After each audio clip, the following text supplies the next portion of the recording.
Twinkle খুশিতে হাততালি দিয়ে উঠল ও আর্যর দিকে তাকিয়ে খানিক ভাব নিয়ে বলল, শুনলে তো পাপ্পা, বানি কত কিছু জানে। তুমি তো শুধু হারি আপ আর কুইক বলতে জানো। আর্য এবার আর চোখে তৃষার দিকে তাকালো। তৃষার মুখে তখন এক স্নিগ্ধ জয়ের আভা। আর্য গলাটা সামান্য পরিষ্কার করে নির্লিপ্ত গলায় বলল, পাহাড় আর মেঘের গল্প শোনার প্রয়োজন নেই মাম্মা। তোমার বাড়ির মাথায় যে পরিমাণ অলিক মেঘ জমে আছে সেটাই জিপিএস ম্যাপ জ্যাম করার জন্য যথেষ্ট। আর তৃষা, বাচ্চাকে এসব আজগুবি গল্প না শুনিয়ে বরং বাস্তবের সাথে পরিচয় করিয়ে দিই। ও যেন আপনার মতো স্বপ্নবিলাসী হয়ে ক্লামজিনেসের জ্যামে না আটকে পড়ে। তৃষা এবার মুখটা ঘুরিয়ে জানালার বাহিরে তাকালো, মনে মনে বিড়বিড়িয়ে বলল, খাইস্টাউদ্দিনের ডিকশনারিতে কি কল্পনা বলে কোনো শব্দ নেই? আস্ত একটা রোবট। টুইঙ্কেল অবশ্য দমে যাওয়ার পাত্রী নয়। সে তৃষার কানের কাছে মুখ নিয়ে আরো নিচু স্বরে বলল, ডোন্ট ওয়ারি বানি, পাপা না আসলে হিংসে করছে। আমরা যখন ম্যাজিক স্টিকটা কিনবো তখন পাপা দেখবা ওইটা নেওয়ার জন্য মাম্মা মাম্মা করে কাঁদবে, আর আমরা মেঘের দেশে চলে যাব। প্রমিস? তৃষা মুচকি হেসে টুইঙ্কেলের তুলতুলে নরম চলটা টেনে বলল। ওকে সুইটহার্ট। সূর্যটা তখন মধ্য গগনে। সিলেটের জিন্দাবাজারের ব্যস্ততা ডিঙিয়ে আর্যর গাড়িটি যখন নীলমণি শপিং কমপ্লেক্সের সুউচ্চ তোরণের সামনে এসে থামল, শীতাতপ নিয়ন্ত্রিত বিপণী বিতানটির ভেতরে পা রাখতেই বাহিরের ভ্যাবসা গরম মুহূর্তে উধাও হয়ে গেল। চারদিকে অভিজাত সুগন্ধি আর নতুন কাপড়ের এক মাদকতার ঘ্রাণ। ওপর থেকে ঝোলানো বিশাল ছাড় লণ্ঠন আর কাচের শোকেসে সাজানো মন করা সব লেহেঙ্গা ও কাঞ্জিপুরম শাড়িগুলো যেন রীতিমতো দৃষ্টি ধাঁধিয়ে দিচ্ছে। জাহানারা বেগমরা শুরুতেই সিল্কের সেকশনে গিয়ে থিতু হলেন। একের পর এক শাড়ি খোলার খসখস শব্দ আর মহিলাদের তর্কালাপের গুঞ্জনে চারপাশটা সরগরম। অহনা এক কোণে দাঁড়িয়ে লজ্জা মাখামুখে লাল বেনারসি আর মেরুন লেহেঙ্গার দ্বন্দ্বে ভুগছিল। তৃষা ওর পাশে গিয়ে কাঁধে হাত রেখে ফিসফিস করে বলল, অহনা আপু, রেডটা তোমার গায়ের রঙে বড্ড বেশি খুবলে। দেখো, এটা একদম বলিউডের হিরোইন হিরোইন ভাইব দিচ্ছে।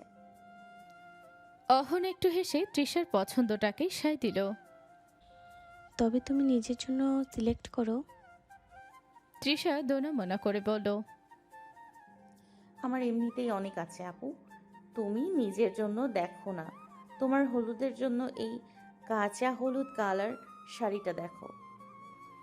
সালেহা বেগম পাশ থেকে একটা ভারী কাজের লেহেঙ্গা উঁচিয়ে ধরে রাইসা আর রায়াকে দেখলেন। তিনি বেশ গম্ভীর মুখে বললেন,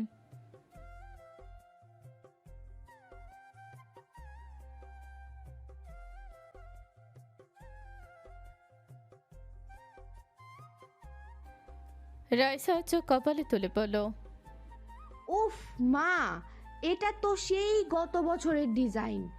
এখন তো সারারা আর ক্রপ টপ লেহেঙ্গার যুগ। আমরা বরং ওই কর্নারটায় যাই, ওখানে সব লেটেস্ট কালেকশন আছে।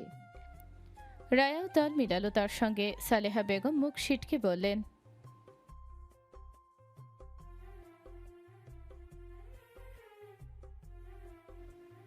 রাইসা রায় এগিয়ে গেল। পুরো ফ্লোর জুড়ে তখন হাসাহাসি, দরদাম আর কাপড়ের খসখস শব্দে এক হুলস্থুল কাণ্ড। তামান্নার তিথি এক কোণে দাঁড়িয়ে হলুদের কাপড় নির্বাচনে ব্যস্ত, আর জাহানারা বেগম সবকিছুর তদারকি করছেন এক দক্ষ ম্যানেজারের মতো। রাইসা রায়া তখন লেটেস্ট ডিজাইনের সারারা নিয়ে ব্যস্ত। ভিড়ের মাঝে তৃষা আর টুইঙ্কেল নিজেদের জন্য একটা নিভৃত কোণ খুঁজে নিয়েছে, যেখানে কাচের শোকেসের ওপাশে সারিবদ্ধভাবে সাজানো রয়েছে ওদের পছন্দের পোশাকগুলো। টুইঙ্কেল একটা পিচ কালারের ফিল দেওয়া ফ্রক নিজের গায়ের সাথে ধরে আয়নায় দেখছিল। ও তৃষার ওনার আঁচল টেনে উত্তেজিত গলায় বলল, ও বানি দেখো তো, এই ড্রেসটা পরলে কি আমাকে একদম এলসা লাগবে, নাকি আমাকে সিন্ড্রেলা হয়ে যাব? তৃষা নিচু হয়ে টুইঙ্কেলের চুলগুলো ঠিক করে দিয়ে স্নিগ্ধ হাসল। তুমি তো আমার লিটল কুইন সুইটহার্ট। তুমি যাই পড়ো না কেন, তাতেই তোমাকে most cute test Barbie doll লাগবে সোনা। টুইঙ্কেল খুশিতে ডগমগ হয়ে এবার একটা গাঢ় ল্যাভেন্ডার রঙের জর্জের ঝিকিমিকি কামিজের দিকে আঙুল তুলে তৃষাকে ধাক্কা দিয়ে বলল, নাও ইটস ইওর টার্ন বানি। ওই দেখো, ওই ড্রেসটা ঠিক তোমার মতো, ভীষণ শাইনি আর কিউট। তুমি কি ওটা ট্রাই করবে প্লিজ বানি? তৃষা কিঞ্চিত লাজুক হেসে ড্রেসটা হাতে নিল, আয়নার সামনে দাঁড়িয়ে নিজের শরীরের সাথে ওটা মিলিয়ে দেখছিল। ল্যাভেন্ডার রংটা ওর ফর্সা ত্বকে রঙে এক অদ্ভুত আভিজাত্য লেপে দিচ্ছে। ও যখন তন্ময় হয়ে আয়নায় নিজেকে দেখছিল, ঠিক তখনই কানে এলো সেই পরিচিত ভরাট কণ্ঠস্বর। আর্য ফোনে কথা বলতে বলতে সেই সেকশনে প্রবেশ করলো। ওর এক হাতে পকেটে, অন্য হাত ফোন কানের কাছে ধরা, ও গম্ভীর স্বরে কাউকে বলছিল। ইয়েস, শিপমেন্টের ডিটেলসগুলো মেইল করে দিন। I will check it later. আর্যর গম্ভীর কণ্ঠস্বর কানে আসতেই তৃষার হাতে ল্যাভেন্ডার রঙের ড্রেসটা যেন কাঁপতে লাগলো। ও দ্রুত ড্রেসটা শোকেসের হ্যাঙ্গারে রাখতে গিয়েও থমকে গেল আর্যর কণ্ঠে। রাখবেন না, প্যাক করে নিন। Lavender suits you well. Trisha খানিক অপ্রস্তুত হলো, ভাবলো আর্য তো কথা বলছিল, ও কখন দেখলো তাকে। পরক্ষণেই ওর মনে পড়লো ড্রেসটার প্রাইস ট্যাগে ওর দাম দেখেছে 13,000। তাতেই ওর চক্ষু জড়ো গাছ, ছ্যাঁকা লেগেছে পুরোই। সামান্য একটা ছিপে যদি এত দামি হয়, না না, ও কিছুতে এত দামি ড্রেস নেবে না। কিন্তু আর্য যদি দেখে তাহলে ড্রেস ওর জন্য নিয়েই ছাড়বে। তাই চিন্তাগুলো একপাশে রেখে তৎক্ষণাৎ দুপাশে মাথা নাড়ল, বেশ কুণ্ঠিত স্বরে বলল। আরে না না না, দরকার নেই। আমি তো জাস্ট দেখছিলাম, মানে কালারটা একটু বেশি শাইনি না? আমার মনে হয় অন্য কিছু দেখি। আর্য আর কিছু বলল না। ও বেশ কর্তৃত্বব্যঞ্জক স্বরে সেলসম্যানকে ইশারায় ডেকে বলল। এক্সকিউজ মি, এই ল্যাভেন্ডার ড্রেসটা প্যাক করে দিন। সাইজটা চেক করে নেবেন। আর্য এবার সরাসরি তৃষার চোখের দিকে তাকালো। ওর কণ্ঠস্বর কিঞ্চিত নরম হলেও বড্ড অটল। পকেটে হাত গুজে শান্ত গলায়ও বলল। অহেতুক লজিক খুঁজবেন না তৃষা, ড্রেসটা আপনার রিফ্লেকশনে পারফেক্টলি ব্লেন্ড হচ্ছে। তৃষা স্তম্ভিত হয়ে গেল। আপনি জানলেন কি করে? আর্য কোনো উত্তর না দিয়ে সেলসম্যানকে কার্ডটা দিয়ে দিল। তৃষা জেদ ধরে বলল। বললাম তো নিব না। আপনি কি সব সময় আমার উপর নিজের চয়েস চাপিয়ে দেবেন? চয়েস চাপিয়ে দিচ্ছি না ম্যাম, জাস্ট একটা সুইট ডিল ফাইনাল করছি। টুইঙ্কেল যদি দেখে আপনি ওর পছন্দের ড্রেসটা রিজেক্ট করেছেন, তবে ও কিন্তু শপিং মল মাথায় তুলবে। আপনি কি সেটা হ্যান্ডেল করতে পারবেন? It's a trap, choice is yours. Trisha অসহায়ভাবে টুইঙ্কেলের দিকে তাকালো, যে কিনা ততক্ষণে নিজের ফ্রক হাতে নিয়ে তৃষার সম্মতির অপেক্ষায় ড্যাব ড্যাব করে তাকিয়ে আছে। ও দীর্ঘশ্বাস ফেলে হার স্বীকার করলো। আর্যর দিকে তাকিয়ে মুখটা একটু কুঁচকে বলল। আপনি না অস্ত একটা ব্ল্যাকমেইলার। বিহেভিয়ার রোবটের মতো হলেও আপনার চিপ সেটে দেখি সব শয়তানি বুদ্ধি লোড করা আছে। আর্য নির্বিকার ভঙ্গিতেই বিলটা সই করতে করতে বলল। Thanks for the compliment. এবার চলুন বাকিদের সাথে জয়েন করি। ওদের কথোপকথনের মাঝে হঠাৎ টুইঙ্কেল বলল। বানি তুমি ড্রেসটা কিনেছো তো? তৃষা কিছু বলার আগেই পাশ থেকে আর্য বলল। কিনেছে মাম্মাম, চলো। ব্যাস, টুইঙ্কেলকে আর দেখে কে। ও খুশিতে তালি বাজিয়ে তৃষার হাত ধরলো। তৃষা গটগট করে হাঁটতে শুরু করলো, কিন্তু ওর মনের কোণে এক চিলতে ভালো লাগা অলক্ষেই দোলা দিয়ে গেল। আর্যর এই জেদমাখা কেয়ারিং ভাবটা ওর কাছে বড্ড অদ্ভুত, অথচ নেশার মতো লাগছে। তৃষার এবার গহনার সেকশনে এলো। সেখানে রীতিমতো চাঁদের হাট বসেছে। কাচের শোরুমের ভেতর স্বর্ণাভ আলোর বিচ্ছুরণে স্বর্ণ আর হীরের গহনাগুলো ঝিকমিক করছে। জাহানারা বেগম আর গুলশানারা বেগম সীতাহার আর ঝুমকোর নকশা নিয়ে গভীর আলোচনায় মগ্ন। অহনা নিজের বিয়ের গহনা পছন্দ করতে গিয়ে হিমশিম খাচ্ছে, আর আয়সারা ব্যস্ত লেটেস্ট ডিজাইনের নোসপিন নিয়ে। তৃষাকে দেখে জাহানারা বেগম তৃষার চিবুক উঁচিয়ে ধরে পড়লেন। কি রে মা, নিজের জন্য কিছু দেখলি? তৃষা মাথা নাড়িয়ে সম্মতি জানাতে জাহানারা বেগম ফের বললেন। তাহলে এখানে দেখ কি পছন্দ হয়। তৃষা মাথা নাড়ল। না আম্মু, আমার চুড়ি মালা অনেক আছে। আমি বরং অহনা আপুর সেটটাই দেখি। আর্য একটু দূরে দাঁড়িয়ে ফোনের স্ক্রিনে আঙুল চালাচ্ছিল, কিন্তু ওর তীক্ষ্ণ দৃষ্টি বারংবার তৃষার ওপর গিয়ে আশ্রে পড়ছে। হুট করেই আর্যর দৃষ্টি পতিত হলো তৃষার পায়ের দিকে। স্যালোর সামান্য সরে যায়, ওই ফর্সা গোড়ালি দুটো উন্মুক্ত হয়ে আছে, যা একদম খালি। আর্যর কপালে একটা সূক্ষ্ম ভাঁজ পড়ল। ও ফোনটা পকেটে রেখে বেশ গম্ভীর স্বরে ডাকলো। তৃষা, এদিকে আসুন একবার। তৃষা অপ্রস্তুত হয়ে মুরব্বীদের থেকে বিদায় নিয়ে আর্যর সামনে এসে দাঁড়ালো। আর্য কোনো ফণিতা না করে সরাসরি তৃষার পায়ের দিকে ইঙ্গিত করে তীক্ষ্ণ গলায় বলল। আপনার কি সব জিনিসেই একজোড়া নূপুর পড়তে কি ট্যাক্স দিতে হয় আপনাকে? তৃষা অবাক হয়ে নিজের পায়ের দিকে তাকিয়ে কাঁচুমাচু হয়ে বলল, না মানে ওটা পড়লে হাঁটতে ঝনঝন শব্দ হয়। আপনার আবার ডিস্টার্ব হয় কি না? আর্য ওকে কথা শেষ করতে না দিয়ে সেলসম্যানকে ইশারায় ডেকে হুকুম দিল, সবচেয়ে ট্রেন্ডি আর স্লিক ডিজাইনের নূপুর দেখান তো। সাউন্ড যেন মেলোডিয়াস হয়, নয়েজ নয়। কাচের শোকেসে রাখা হিরে আর কুন্দনের ঝিলিক ছাপিয়ে তৃষার দৃষ্টি আটকে গেল আর্যর এই অতর্কিত নির্দেশে। সেলসম্যান দ্রুত একজোড়া রূপলি চেইন ডিজাইনের স্লিক নুপুর বের করে আনলো, যার প্রতিটি হিল্লোলে এক মায়াবী নিক্কণ অনুরণিত হচ্ছে। তৃষা কিছু বুঝে ওঠার আগেই আর্য ধীর পায়ে ওর সামনে এগিয়ে এলো। আর্য সেই দীর্ঘ ঋজু দেহভঙ্গি দেখে তৃষা ভাবল ও হয়তো নুপুর জোড়া ওর হাতে ধরিয়ে দেবে, কিন্তু পরক্ষণেই যা ঘটল তাতে উপস্থিত সেলসম্যান থেকে শুরু করে তৃষার হৃৎপিণ্ড পর্যন্ত কয়েক মুহূর্তের জন্য স্তব্ধ হয়ে গেল। কোনো প্রকার ভনিতা না করেই আর্য এক হাঁটু গেড়ে তৃষার সামনে বসে পড়ল। ও মৃদু টানে তৃষার স্যালোয়ারটা কিঞ্চিত ছড়িয়ে দিয়ে ওর ফর্সা পেলক পাটি নিজের হাঁটুর ওপর তুলে নিল। তৃষা চমকে উঠে টাল সামলাতে আর্যর কাঁধ খামচে ধরল। ওর কণ্ঠনালীতে বিঁধে থাকা বিস্ময়গুলো এক লহমায় বেরিয়ে এলো। আর এ কি করছেন? ছাড়ুন আমার পা, আপনার গায়ে লাগছে। সবাই দেখছে তো, প্লিজ। তৃষার গলার স্বর কাঁপছে, লজ্জায় ওর কান মুখ রক্ত জবানে লাল হয়ে উঠেছে। তবে এত কিছুর মাঝেও একদম নির্বিকার আর্য। ও নূপুর জোড়া হাতে নিয়ে তৃষার চোখের দিকে একবার গভীর দৃষ্টিতে তাকালো। ঠোঁটে আঙুল চেপে খুব আলতো করে এক শান্ত হুশ শব্দ করলো, যার অর্থ চুপ থাকুন। আর্য অত্যন্ত নিপুণ হাতে নূপুরের হুকটা আটকে দিল। শীতল রূপর ছোঁয়া তৃষার উষ্ণতাকে লাগতেই ওর শরীরে এক অদ্ভুত শিহরণ বয়ে গেল। নূপুর পরানো শেষে আর্য তৃষার পায়ের ওপর হাত রেখে নিচু স্বরে বলল, আপনার মতো নারীর চঞ্চল পায়ের শুভ্রতা নূপুর ছাড়া বড্ড বিপন্ন। আর আমার মতো একরোখা পুরুষের সকালটা আপনার ওই নূপুরের নিক্ষণ ছাড়া একদম অসম্পূর্ণ। অপরাহ্নের বিদায় লগ্ন ক্রমশ ঘনিয়ে আসছে। ম্লান রক্তিম আলোকাবৃত সূর্যমণি পশ্চিম দিগন্তে হেলে পড়েছে। গোধূলির কমলাপরশ্মি বিচ্ছুরিত হচ্ছে নীলিমার বক্ষ জুড়ে।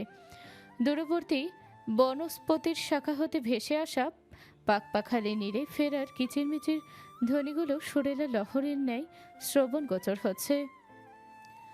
কোথা ঢালু কোথা বা সমান্তরাল বড্ড অমসৃণ আঁকাবাঁকা পাহাড়ি রাস্তার উপর দিয়ে হেঁটে চলেছে একজোড়া কপতি। নির্জন স্থানটা নিবিড় প্রকৃতিতে নিমগ্ন। কেনাকাটা শেষ করে ওদের ফিরতে ফিরতে বেলা গড়িয়ে যাবে, সেটা পূর্ববিদিত হওয়ার সঙ্গে টুইঙ্কেল গভীর নিদ্রাচ্ছন্নতা দরুন জাহানারা বেগম ওকে নিয়ে আগেই অন্য গাড়িতে রওনা হয়েছেন। ফলে এই গধূলি বেলায় আর্য তৃষা ফিরছিল সম্পূর্ণ একান্তে। তবে ফেরতি পথে ভাগ্যের বিড়ম্বনায় আর্যর গাড়ির ইঞ্জিনটা মাঝপথেই বিকল হয়ে পড়ায় দুর্ভাগ্যক্রমে দুজনকে হেঁটে হেঁটে দীর্ঘ সে পথ পাড়ি দিতে হচ্ছে। ওরা অবশ্য গাড়ির খোঁজ কম করেনি, তবে ওই যে নিয়তি যে কখনোই ওদের সহায় নেই, সেই প্রচেষ্টাও ব্যর্থ হয়েছে। তাই যানবাহন আর লোকালয়ের কোলাহল ছাপিয়ে পাহাড়ের কোল ঘেঁষে নির্জন প্রায় জনশূন্য পথটা ধরে এগিয়ে চলেছে ওরা। বয়ে যাও শীতল হওয়া তৃষার চুলে বিলি কেটে যাচ্ছে। আর্যর বলিষ্ঠ পদচারণার পাশে তৃষার শান্ত হেঁটে চলা যেন এক অপার্থিব দৃশ্যের অবতারণা করছে। চলতি পথের নিস্তব্ধতাটুকু প্রথমে আর্যই ভাঙল। হেলদোলহীনভাবে নিজের মনে হেঁটে আসা তৃষার দিকে তাকিয়ে বলল, মিস তৃষা, আপনার এই কচ্ছপ গতিতে এগুলে তো মনে হচ্ছে আজ রাতে এই পাহাড়ের ঢালেই ডিনার সেরে কাল রাতে সূর্যোদয় দেখে বাড়িতে পৌঁছাতে হবে। একটু ফাস্ট করা যায় না গতিটা? তৃষা কপালে জমে থাকা ঘামটুকু ওনার আঁচলে মুছে নিয়ে মুখটা কিঞ্চিত খানিক বাঁকিয়ে বলল, দেখুন মিস্টার, আপনার তো অভ্যাস আছে ডেকে মার্চ করার, কিন্তু হিল পরে পাহাড়ি রাস্তায় চলা যে কি পরিমাণ অ্যাডভেঞ্চার আর পেইনফুল সেটা আপনি বুঝবেন না। আর তাছাড়া আমি জোরে হাঁটতে পারি না। তো কি পারেন, শুধু উল্টাপাল্টা বকবক করতে? দেখুন, একদম বাজে কথা বলবেন না। আপনার ওই দামড়া মার্কা গাড়িটা রাস্তার মাঝখানে এসে খারাপ হবে সেটা কি আমি জানতাম? আর্য এক পা এগিয়ে এসে তৃষার একদম কাছে দাঁড়ালো। ওর পারফিউমের শিকড় সুগন্ধটা তৃষার নাসরন্দ্রে পৌঁছে তীব্র বেগে আঘাত করলো। আর্য নিচু স্বরে বলল, মেকানিক্যালের তো আর বলে কয়ে আসে না। আর এই হিল জুতো পরে পাহাড় আসার আইডিয়াটা কার ছিল? ড্রেস আপের উপর যতটা কনসেন্ট্রেশন দেন, সিচুয়েশনের উপর তার অর্ধেক দিলেও এখন আমরা ড্রয়িং রুমে থাকতাম। তৃষা নাকমুখ সিটকে মনে মনে খানিক বিড়বিড় করলো। আর্য কথা না বাড়ি তৃষার সমগতিতে চলতে আরম্ভ করলো। তবে খানিক দূর অতিক্রান্ত হতেই তৃষা আর্যর একদম সমান্তরালে এসে ওর সঙ্গে পা মিলাতে মিলাতে বলল। আচ্ছা শুনুন, আর্য ওর দিকে না তাকিয়েই বলল। হুম? আপনি আমার কত ইয়ারের জুনিয়র, মানে কত বছরের ছোট? তৃষার এমন আজগবি প্রশ্নে পদচারণা স্থির হলো। আর্যর বিস্ময়াভিভূত দৃষ্টিতে চোখমুখ বিশ্রীভাবে কুঁচকে বলল। মানে? তৃষা গাছাড়া ভাব নিয়ে বলল। না মানে অল টাইম এমন আপনি আপনি করেন, তাই মনে হয় আমি মেবি আপনার সিনিয়র। আর্যর কুচকানো ভ্রুযুগল আরো সংকুচিত হলো। সেই স্থির দৃষ্টিতে তৃষার দিকে তাকিয়ে বলল। Are you kidding with me? Trisha কাঁধ নাচিয়ে নির্লিপ্ত ভঙ্গিতে বলল। এমা ছি ছি ছি, ইয়ার কি করতে যাব কেন? ট্রাস্ট মি, মাঝে মাঝে আমার সিরিয়াসলি ডাউট হয়, মনে হয় আমি বোধহয় অনেক সিনিয়র বা ওই টাইপ কিছু। আর্য এবার সত্যি অবাক হলো। তার বয়স 30-এর কোঠায়, আর এই 17-18 বছরের মেয়েটা তাকে নিজের জুনিয়র বলছে। আচ্ছা, তৃষা কি কৌশলে তাকে বয়সের খোঁচা দিচ্ছে? সে একটা দীর্ঘশ্বাস ফেলে তপ্ত গলায় বলতে যাবে কিছু, ঠিক তখনই পাহাড়ের নিস্তব্ধতা চিরে তৃষার আত্মচিৎকার প্রতিধ্বনিত হলো। আ চমকে উঠে আর্য তৎক্ষণাৎ পেছনে ফিরল। দাঁতে দাঁত চেপে চোখ মুখ কুঁচকে যন্ত্রণায় নীলব রং ধারণকৃত মূর্তির নাই দণ্ডায়মান তৃষাকে দেখে বিচলিত হয়ে দুপায়ে গিয়ে সে উদ্বিগ্ন হয়ে বলল। What happen? কি হলো আপনার? তৃষা কোনো উত্তর দিতে পারল না, শুধু মুখটা বিকৃত করে এক জায়গায় স্থির হয়ে রইল। আর্যর তীক্ষ্ণ দৃষ্টি নিচে নামতেই বুকটা ধক করে উঠল। ও দেখল তৃষার ডান পায়ের হিলটা একদিকে কাত হয়ে আছে, আর সেখান থেকে চুয়ে চুয়ে রক্ত গড়িয়ে পড়ছে পিচঢালা কালো রাস্তায়। সম্ভবত কোনো তীক্ষ্ণ লোহার টুকরো বা সুচালো পাথর হিল ভেদ করে সরাসরি তৃষার কোমল গোড়ালিতে বিঁধে গেছে। মুহূর্তের মধ্যে আর্যর সব কাঠি নৌবে গেল। ও কোনোরূপ দ্বিধা না করে রাস্তার ধুলোবালি উপেক্ষা করে হাঁটু গেড়ে বসে পড়ল তৃষার সামনে। পরম মমতায় তার পাটা আলতো করে নিজের হাতের তালুতে তুলে নিল। রক্তে লালাভা দেখে আর্যর জল শক্ত হয়ে এলো উদ্বেগে। নিচু স্বরে সে বলল। একটু সহ্য করুন, নড়বেন না একদম। আর্যর ঘামাক্ত ললাটে এক অদ্ভুত বিষণ্ণতা ও বিভ্রান্তি নাই নিজের কম্পিত অস্থির আঙুলের ছোঁয়াল তৃষার আঘাতপ্রাপ্ত স্থানে। আর ওর আঙুলের স্পর্শ তৃষার ক্ষতের ওপর পড়তেই সে তীব্র যন্ত্রণায় আর্তনাদ করে উঠল। উফ লাগছে, ছাড়ুন, লাগছে। আর্যর কপালে চিন্তার ভাঁজ গভীর হলো। সে ধীর স্থির কণ্ঠে বলল। রিল্যাক্স ম্যাম, জিনিসটা ভেতরে আটকে আছে। আমি স্রেফ এক টানে বের করে আনবো। Just trust me and shut your eyes. আমি আছি তো, কিচ্ছু হবে না। আর্যর ভরসাপূর্ণ বাক্যে তৃষার ভয়টা যেন কর্পূরের মতো উবে গেল। তৃষা আর্যর কাজটা খামচে ধরল। মুহূর্তের ব্যবধানে আর্য বিঁধে থাকা পাথরের টুকরোটা বের করে আনতেই তৃষার গলার কাছ থেকে অবরুদ্ধ এক চিৎকার বেরিয়ে এলো। যন্ত্রণায় ভিজে উঠল আখি পলব। আর্য কোনো কথা না বলে নিজের পকেট থেকে রুমাল বের করে তৃষার রক্তক্ষরণ বন্ধ করতে ক্ষতস্থানটা শক্ত করে বেঁধে দিল। তারপর সোজা হয়ে দাঁড়িয়ে এক পলক তৃষার ফ্যাকাশে মুখের দিকে তাকালো। পরক্ষণে তৃষাকে কিছু বলার সুযোগ না দিয়ে আর্য নিচু হয়ে তাকে পাঁচকোলা করে নিজের বলিষ্ঠ দুই বাহুর ওপর তুলে নিল। অতর্কিত এই ঘটনায় তৃষা কিং কর্তব্য বিমূঢ় হয়ে আর্যর গলা জড়িয়ে ধরল। বিস্ময়ের জড়তায় আমতামতা করে সে বলে উঠল। এ কি করছেন আপনি? নামান আমাকে। আর্য দৃষ্টি তখন সামনের ধুধু পাহাড়ি পথের দিকে নিবদ্ধ। সে গম্ভীর কিন্তু শান্ত স্বরে বলল। চুপচাপ থাকুন, আপনার ইনজুরিটা বেশ ডিপ। এই অবস্থায় হেঁটে যাওয়া একদম সেফ না। তাই বেশি কথা না বলে শান্ত থাকুন আর আমায় আমার কাজ করতে দিন। তৃষা আর্যর বুকে ধুকপুকানি স্পষ্ট শুনতে পাচ্ছে। দুপাশে গহীন অরণ্য আর ধুধু পাহাড়ের মৌন সাক্ষী। আর্যকে বহবন্দী করেই এগিয়ে চলল। শীতল বাতাসের ঝাপটায় তৃষার অবিন্যস্ত অলকগুচ্ছ বারংবার আর্যর চিবুক ছুঁয়ে যাচ্ছে। নির্জন অরণ্যপথে নুড়ি পাথরের ঘর্ষণ আর ঝিঝি পোকার গুঞ্জনের মাঝে কেবল শ্রুত হচ্ছিল একজোড়া কপত কপতের নিবিড় নিঃশ্বাসের শব্দ। ঘড়ির কাঁটা রাত 8টার ঘরে। সকলে ফেরার পর নিঃসন্দেহে অতিক্রান্ত হয়েছে ঘণ্টাখানেক। তবে এখনও আর্য তৃষা না ফেরায় বেশ উদ্বিগ্ন সবাই। সমগ্র ড্রয়িং রুম সকলের অস্থির পদচালনা মুখর। প্রত্যেকে নিজ কর্মে সম্পাদন করছে আর বারংবার দৃষ্টি নিবদ্ধ করছে প্রধান দরজায়। আঞ্জুমান বিবি তসবি হাতে সোফায় বসে আছেন। গুলশানারা বেগম এক গ্লাস পানি নিয়ে জাহানারা বেগমের পাশে এসে দাঁড়িয়ে ধীর স্বরে বললেন, আপা শান্ত হোস তো, ওরা এখনই চলে আসবে। পাহাড়ি রাস্তা, হয়তো নেটওয়ার্ক পাওয়া যাচ্ছে না। জাহানারা বেগম উদ্ভ্রান্তের ন্যায় ঘুরে দাঁড়ালেন। এইটুকু পথ আসতে 1 ঘন্টা লাগে, তার উপর ফোনটাও বন্ধ দেখাচ্ছে। আজকে শুধু বাড়ি ফিরুক ওরা। পাশ থেকে সাইরা বেগম বললেন, আরে টেনশন করিস কেন, নতুন নতুন বিয়ে হয়েছে, একটু একান্ত সময় তো লাগে ওদের।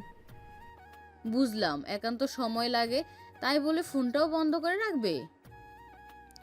অহনা সবে এই সিঁড়ি ডিঙিয়ে নিচে নামছিল। ফুপুর এমন কথায় ওখানে খেসে বলল, আরে আরে ফুফু আম্মু শান্ত হও। স্টার জলসায় একটা নাটক দেখতাম, নিমফুলের মধু।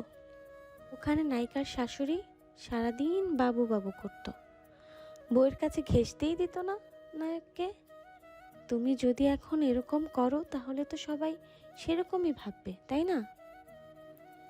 রাইসও সঙ্গ দিল অহনার। একদম রাইট আপু। ফুপু আম্মু শান্ত হও তো। ওদের এমন কথোপকথনে জাহানারা বেগম চোখ কুচকালেও হেসে উঠল উপস্থিত সকলে। ঠিক তখনই পেছন থেকে রায় বলে উঠল। ওর কণ্ঠস্বরে সকলে একযোগে তাকালেও প্রধান দরজায় সঙ্গে সঙ্গে চক্ষু চড়কাস সকলের। প্রবেশ করছে আর্য, ওর বাহুডোরে বন্দিনী তৃষা। এই ভঙ্গি দেখে মুহূর্তের জন্য কলকাকলি থেমে গেল। এক অদ্ভুত স্তব্ধতা গ্রাস করল পুরো তালুকদার মঞ্জিলকে।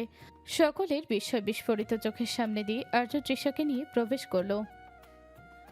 জাহানারা হন্তদন্ত হয়ে এগিয়ে এলেন। তৃষার ফ্যাকাশে মুখ আর আর্যর খামার্ত লড়ার দেখে তার মাতৃ হৃদয় আশঙ্কায় কেঁপে উঠল। তিনি তৃষার ঝুলে থাকা পায়ের দিকে তাকাতেই আটকে উঠলেন। সাদা রুমাল ভেদ করে তখনও রক্তের হালকা আভা উকি দিচ্ছে। এ কি আর্য, কি হয়েছে রে তৃষার? পা দিয়ে তো রক্ত পড়ছে, তোরা এভাবে? জাহানারা বেগমের কণ্ঠের উদ্বেগ ছাপিয়ে আর্য গতি বাড়িয়ে সিঁড়ির দিকে পা বাড়ালো। এখন এক্সপ্লেইন করার মতো টাইম নেই মা। ওর ইনজুরিটা বেশ ডিপ, ইনফেকশন হওয়ার ভয় আছে। রাইসা, ফার্স্ট এড বক্সটা আর অ্যান্টিসেপটিক নিয়ে জলদি আমার রুমে আয়। Be quick. সকলেই তখন কিং কর্তব্য বিমূঢ় হয়ে দাঁড়িয়ে আছে। আর্য দ্রুত পদক্ষেপে সিঁড়ি বেয়ে উঠতে শুরু করলো। তৃষা লজ্জায় আর্য শার্টের কলারটা খামচে ধরে মুখ লুকিয়ে রেখেছে ওর বুকের ভাঁজে। রাইসা রহনা এক পলক একে অপরের দিকে তাকিয়ে দ্রুত পায়ে আর্যর নির্দেশ পালনে ছুটল। এদিকে আর্য যখন ওকে নিয়ে রুমে যাচ্ছিল ঠিক তখনই নিজের রুম থেকে বের হচ্ছিল মায়া। ওদের দুজনকে এমন অবস্থায় দেখে অনুভূতি শূন্য হয়ে গেল। তৃষার পায়ের ক্ষতটা দৃশ্যমান হলো না। ওর সম্মুখে ওর মস্তিষ্ক শুধু এতটুকুই নির্দেশনা নিল। আবারও আর্য তৃষাকে কোলে তুলেছে। অক্ষি পলবের কার্নিশ বেয়ে গড়িয়ে পড়ল দুফোঁটা নোনা জল। ও আর দাঁড়ালো না, পাশ ঘুরে গন্তব্য বদলালো। ফের প্রবেশ করলো নিজের কক্ষে। ওটা লাগবে না প্লিজ, যন্ত্রণা করে আম্মু। আর্যর ধৈর্যের বাঁধ ভাঙার জোগাড়। সে হাতে অ্যান্টিসেপটিক তুলা নিয়ে পাথরের মূর্তির মতো বসে আছে। অথচ তৃষা তুলাটা ক্ষতের ধারে কাছে ছোঁয়ানোর আগেই এমনভাবে চিৎকার করে পুরো ঘর মাথায় তুলছে। রায়সা, রায়া, অহনা আর ফুপু জাহানারা বেগম উপস্থিত সেখানে। তবে আর্যর নির্দেশে প্রত্যেকে নিশ্চুপ। রায়া, রাইসা তৃষার এই অতি নাটকীয় আর্তনা দেখে একে অপরের দিকে তাকিয়ে মুখ টিপে হাসছে। আর্যর কপালে বিরক্তির ভাঁজে স্পষ্ট। সে তুলাটা পাশে রেখে দিয়ে সোজা হয়ে বসে ধমকের স্বরে বলল, shut up Trisha, just shut up. আমি এখনো লিকুইডটা টাচও করিনি, আর আপনি এমনভাবে চিল্লাচ্ছেন যেন আমি আপনার পা অ্যাম্পিউটেশন করছি। ড্রামা কুইন হওয়ার জন্য অস্কার নমিনেশন পরে নিয়েন, এখন চুপচাপ বসুন। আর্যরে হঠাৎ তৃষাকে ধমকানো একদম থতমত খেয়ে গেল। সে ভেজা চোখে বড় বড় করে তাকে ঠোঁট উল্টে কান্না গিলে ফেলল। আর্য এবার রাইসার দিকে তাকিয়ে গম্ভীর স্বরে বলল, রাইসা, এগুলো ধর। আর মামুনি, ওকে একটু শক্ত করে ধরুন তো, নড়াচড়া করলে ড্রেসিংটা পারফেক্ট হবে না। আর্য অত্যন্ত নিপুণ হাতে তৃষার পাটা নিজের হাঁটুর উপর টেনে নিল। অতি সাবধানে ক্ষতের উপর অ্যান্টিসেপটিক লাগাতে লাগাতে খুব নিচু স্বরে ফিসফিস করে বলল, it's okay ma'am, just a little bit sting. একটু সহ্য করুন, ইনফেকশন হয়ে গেলে কিন্তু সিচুয়েশন আউট অফ কন্ট্রোল হয়ে যাবে। আপনি তো স্ট্রং গার্ল, রাইট? আর্যর এই আচমকা কোমল কণ্ঠে তৃষা শান্ত হলো। জ্বালা পোড়াটা হচ্ছে ঠিকই, কিন্তু আর্যর মনোযোগ আর হাতের ছোঁয়া সেই যন্ত্রণাকে হালকা করে দিয়েছে। আর্য মলমটা লাগিয়ে খুব খুব কৌশলে করে ব্যান্ডেজটা বেঁধে দিল। কাজ শেষ করে সে মুখ তুলে তৃষার দিকে তাকিয়ে বাঁকা হেসে বলল, ডান। এবার আপনার ভলিউমটা একটু লো করতে পারেন। থ্যাংক গড আমার কানের পর্দাগুলো এখনো ইনট্যাক্ট আছে। রাইসার থাকতে না পেরে ফিক করে হেসে দিল। তৃষা লজ্জায় আর্যর বুকের বোতামের দিকে তাকিয়ে রইল। আর আর্য নির্বিকার ভঙ্গিতে ফার্স্ট এইড বক্সটা বন্ধ করতে করতে বলল, এখন একদম নড়াচড়া করবেন না। আমি পেইন কিলার আর একটা অ্যান্টিবায়োটিক নিয়ে আসছি, ওটাকে চুপচাপ শুয়ে পড়ুন। তৃষা কিছু একটা বলতে গিয়ে দমে গেল। ঠিক সেই মুহূর্তে চোখ কসলাতে কসলাতে এগিয়ে এলো ছোট্ট টুইঙ্কেল। সবার উপস্থিতিতে ও একটু হক চকিয়ে গেল, কিন্তু যেন ওর নজর পড়ল তৃষার ব্যান্ডেজ করা পায়ের ওপর। ওর ঘুমের ঘোরে এক লহমায় কেটে গেল। টুইঙ্কেল হামাগুড়ি দিয়ে বিছানার উঠে দ্রুত তৃষার কোল ঘেঁষে এসে বসলো। ওর মায়াবী নীলাভ আঁখি জোড়া পানিতে টুইটুম্বুর হলো মুহূর্তেই। ও তৃষার মুখটা নিজের ছোট্ট দুহাতে আঁকলে ধরে ভাঙা গলায় বলল, বানি, ও বানি, তোমার পায়ে কি হয়েছে? অনেক ব্লিডিং হয়েছে বুঝি? তুমি কাঁদছিলে? তৃষা চট করে নিজের চোখে কোণে লেগে থাকা অশ্রুকণা মুছে এক চিলতে হাসি ফুটিয়ে তুলল ঠোঁটের কোণে। ও টুইঙ্কেলকে জাপটে ধরে কপালে চুমু এঁকে আদরের স্বরে বলল, আরে না সোনা, কিচ্ছু হয়নি তো, জাস্ট একটা দুষ্টু পাথর এসে পায়ে একটু কামড় দিয়েছে, তাই তোমার পাপা ওটাকে বকে দিয়ে ব্যান্ডেজ করে দিল। টুইঙ্কেল এবার আর্যর দিকে ফিরে রাগে চোখে তাকালো। পাপ্পা, তুমি বানিকে পাহাড়ে কেন নিয়ে গিয়েছিলে? তুমি জানো না ওখানে দুষ্টু পাথর থাকে? তুমি বানিকে একদম প্রোটেক্ট করনি। আর্য মেয়ের এমন অদ্ভুত অভিযোগে আকাশ থেকে পড়ল। ও এক হাত তুলে আত্মসমর্পণের ভঙ্গিতে হেসে বলল, আরে মাম্মাম, আমি তো তোমার বাণীকেই প্রোটেক্ট করছিলাম। তোমার বাণী। ওকে কথা করতে দিল না টুইঙ্কেল। কিঞ্চিত বাচ্চামি সুলভ রাগ দেখিয়ে বলল, তুমি চুপ। মেয়ের এহেন ধমকে তৎক্ষণাৎ মুখে হাত দিল আর্য। এদিকে আর্য আর মেয়ের এমন কাণ্ডে উপস্থিত সকলে ঠোঁট চেপে হাসল। মুরব্বীরা কক্ষ ত্যাগ করতে করতে বললেন, তোমরা থাকো, আমরা বরং যাই। ওদের পিছু পিছু বেরিয়ে গেল অহনারাও। কক্ষ এখন সম্পূর্ণ ওদের তিনজনের রাজত্ব। টুইঙ্কেল তৃষার ব্যান্ডেজের ওপর আলতো করে ফু দিতে দিতে ফিস করে বলল, কষ্ট পেও না বানি, আমি ওই পাথরটাকে খুব করে বকে দিব। এখন আমি তোমাকে শক্ত করে ধরে থাকবো, যাতে আর কোনো ব্যথা তোমাকে টাচ করতে না পারে। I am your little soldier. Trisha মুচকি হেসে চুমু আঁকল টুইঙ্কেলের ছোট্ট ললাটে। আর্য মুগ্ধ দৃষ্টিতে অবলোকন করছিল এই স্নিগ্ধ দৃশ্য। তপ্ত রক্তিমাভা ছড়িয়ে নবপ্রভাতের অরুণখানা নীল দিগন্তের ললাটে তিলক আঁকল সবে। মিষ্টি রোদুরের স্পর্শে ধরিত্রীর বুকে স্ফুরণ ঘটল স্নিগ্ধতার। কাঁচা সোনাঝরা রৌদ্ররশ্মি তালুকদার মঞ্জিলের কার্নিশ ছুঁয়ে অন্তর্মহলে প্রবেশ করতে শুরু করেছে অনেকক্ষণ হলো। আর সেই তপ্ত প্রভাত নিঃসঙ্গে বয়ে এনেছে তীব্র ব্যস্ততার মাত্রা। আজ শাহরিয়ার অহনার গায়ে হলুদ, অন্দরে তাই ব্যস্ততা বড্ড বেশি। মিনিট 10 হলো শয্যা ত্যাগ করেছে তৃষা। ফ্রেশ হয়ে জানালার কপাটগুলো উন্মুক্ত করতেই একঝাঁক অবাধ্য রোদ্দুর ওর স্নিগ্ধ মুখশ্রীতে এসে আছড়ে পড়ল। বায়ু পবনের মৃদু হিলোলে অবাধ্য হয়ে উঠতে লাগলো ওর ললাটে পতিত একগুচ্ছ কেশরাজ। ওড়নাটা কাঁধে টেনে নিয়ে ও জানালার ধারে এসে দাঁড়াতেই টেবিলের ওপর রাখা ইলেকট্রনিক যন্ত্রটা আচানক টুম করে বেজে উঠল। ফেসবুকের নীল স্ক্রিনে একটা নোটিফিকেশন জ্বলজ্বল করছে। তৃষা কৌতূহলী হয়ে ফোনটা হাতে নিল। নোটিফিকেশন বারে বড় বড় করে লেখা, sailing king has accepted your request and replied to your message. সকাল সকাল এমন বিস্ফোরক কাণ্ডে চক্ষুদায় কোটর থেকে বের হয়ে আসার উপক্রম তৃষার। হৃদস্পন্দন থমকে জোগাড় হলো। যার লেখার মোহে ও এতদিন আচ্ছন্ন, সে আজ নিজে থেকে প্রত্যুত্তর পাঠিয়েছে। ও অবিশ্বাস্য দৃষ্টিতে কাঁপা কাঁপা আঙুলে ইনবক্সটা খুলল।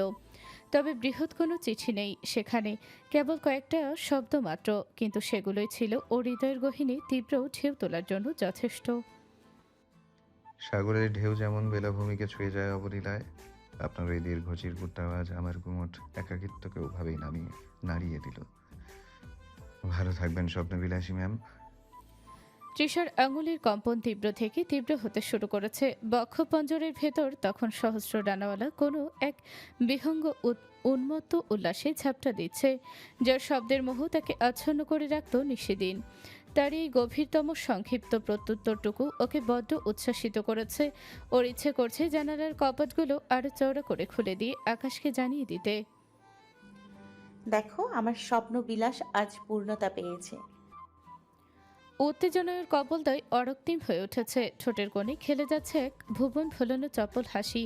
ও যখন নিজের এই আনন্দটুকু উদযাপনে আত্মহারা, ঠিক তখনই কক্ষের নিস্তব্ধতা চিরে কারোর গম্ভীর কণ্ঠস্বর ভেসে এলো। মেবি পায়ের ওই ব্যান্ডেজটার দয়াতেই আপাতত আপনি মাটিতে আছেন, নইলে আপনার যা রিয়াকশন, মনে হচ্ছে এখন উইংস গজিয়ে জানালা দিয়ে উড়াল দেবেন। তা সকাল সকাল ঘরে